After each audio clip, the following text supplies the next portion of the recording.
dong. Bisa, bisa, bisa. Assalamualaikum warahmatullahi wabarakatuh. Alhamdulillah wasyukurillah wassalatu wassalamu ala rasulillah wa ala alihi wa sahbihi wa mawala amma ba'd. Terhormat Bapak Kepala Sekolah dan teman-teman yang berbahagia, selamat datang pada kegiatan pengimbasan pembelajaran mendalam bersama kami, saya Aswan dengan teman kami Ibu Iin dan Ibu Mardiana. Oke, jadi hari ini kami akan mengimbaskan materi yang kami dapat dari pelatihan beberapa pekan yang lalu. Ada kali ini materi pertama itu yang akan kami bawakan adalah pola pikir bertumbuh. Yang pertama akan dibawakan oleh Ibu Iin yang dilanjutkan oleh Ibu Mardiana dan saya. Oke, jadi untuk mengefektifkan waktu, saya persilakan Ibu Iin untuk memberikan materi pertama pada hari ini. Harap perhatiannya agar bisa maksimal didapatkan oleh teman-teman sekalian. Oke, waktu dan tempat saya persilakan kepada Ibu Iin.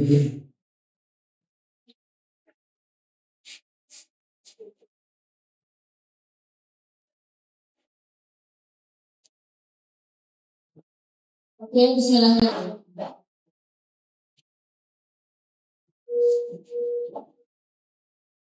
Jadi pertemuan sebelumnya itu kita sudah tes diagnostik atau tes awal bagaimana pola pikir kita waktu di kompel sebelumnya. Nah, ada yang fix growth, ada yang sudah growth, ada juga yang growth fix. Oke, yang pertama kita mau bahas itu terkait dengan pola pikir bertumbuh. Nah, apa itu pola pikir bertumbuh?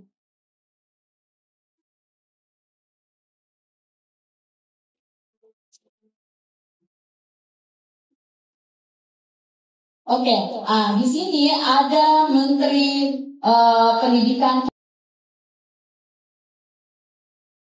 Nah, itu sekitar 29%. Jadi di bawah 40%. Ini sangat jauh sekali,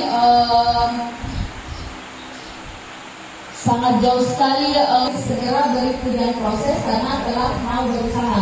Jadi jangan hanya hasilnya saja kita berpujian, tapi selama proses misalnya kamu sudah berusaha, tapi walaupun misalnya hasilnya belum maksimal, tapi kita beri apresiasi kepada siswa kita karena proses yang ada usahanya dan dia mau berkembang. Lanjut, lalu jelaskan kepada murid tersebut tentang PPT dan PPD dan perbedaan utamanya pada saat menghadapi tantangan dalam belajar. Nah, ini jika misalnya di dalam kelas kita ada peserta didik yang menunjukkan kalau misalnya dia berpola pikir tetap atau kayak yang mau menyerah begitu nggak mau kerja tugas. Misalnya kayak kita di sini kan ada yang tidak tahu membaca atau misalnya yang sulit mengerti, nah yang paling Warahmatullahi wabarakatuh. Waalaikumsalam warahmatullahi wabarakatuh. Ya, jadi terima kasih atas kesempatan yang telah diberikan kepada saya. Jadi untuk materi yang kedua ini saya akan membawakan tentang pembelajaran mendalam. Ya, jadi sebentar. Di pembelajaran mendalam itu intinya ada 4, ya. Kalau di angkanya itu 8, 3, 3, 4 ditambah lagi 2. Nah, itu sebentar akan dijelaskan lebih lanjut oleh Pak Aswan di kegiatan asesmen atau sama dengan modul ajarnya. Nah, yang saya akan bawakannya itu tentang DPL 8 profil lulusan kemudian prinsip pembelajaran dan pengalaman belajar. Kemudian kerangka pembelajaran akan dibawakan oleh Pak Aswan dengan modul ajarnya, ya. Baik, di sini ada pertanyaan, mengapa kita perlu melakukan pembelajaran mendalam di kelas? Kira-kira menurut Bapak Ibu, mengapa kita harus melakukan itu? Ya, ini sebagai refleksi awal saja. Ada yang bisa memberikan jawaban? Pasangan mungkin? Ya. Terima kasih. Pertanyaannya, mengapa perlu pembelajaran mendalam dalam kelas? Kalau menurut saya memang sangat perlu pembelajaran mendalam dalam kelas, karena kita sebagai seorang guru harus mengetahui lebih dalam tentang murid-murid kita di kelas itu sendiri. Jadi bagaimana mempelajari lebih dalam lagi murid-murid itu supaya pembelajarannya bisa berjalan dengan lancar. Terima kasih. Baik. Tidak ada yang ngantuk. Ada bisa tahan ya. Oke, alhamdulillah. Jadi di sesi ketiga yang akan saya bawakan untuk melanjutkan materi yang tadi adalah implementasi pembelajaran mendalam. Ya, dari tadi kan sudah ada pengertiannya, ada pondasinya dari Ibu Ingin dan ada pengertiannya dari Ibu Dian. Nah, sekarang saya implementasinya, bagaimana menerapkan apa tadi yang dijelaskan. Tapi saya tanya dulu, kira-kira apa itu yang intinya dari pembelajaran mendalam ini? Apa kira-kira core intinya yang tadi dijelaskan oleh Ibu Dian, kira-kira apa itu? Intinya agar